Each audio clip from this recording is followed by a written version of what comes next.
asalaamaaleykum mbokki jullit yi maa ngi leen di nuyu di leen siyaar yéen ñëpp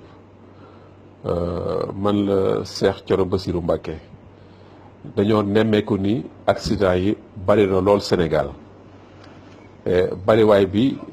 li ci gën a doy waar mooy bakkan yu bari mi ngi ci rot te loolu dafa am lu ko waral réew mi réewu jullit la ñuy sàkku ci ñëpp di sàkk sarax tey sellal seen jëmm di jàpp oto itam dafa am ak ñaan guñ ci daan def képp koo xam ne da nga yor oto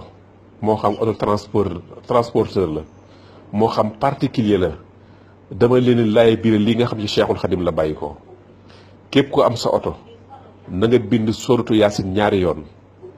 benn nga def benn bi téere def ci juróom-ñeenti kemb gerte takk ko ci oto bi benn yaasin bi nga bind ko saafara sange ko oto bi bu yàlla defee jàmm oto boobu du def accident mukk ci kàttanu yàlla suñu borom. ñaareel ba ñi nga xam ni dañoo yor sécurité routière nañ xool ay xobi wóol yi ñuy lekk xob yi bépp yoon wuñ koy sotti accident du fa am ci kàttanu yàlla. maa ngi koy laay biire ñëpp nag képp koo xam ne jot nga message bi soo ko mënee jotale nga jotale ko ngir jëmmi Sëñ Tuubaa jërëjëf.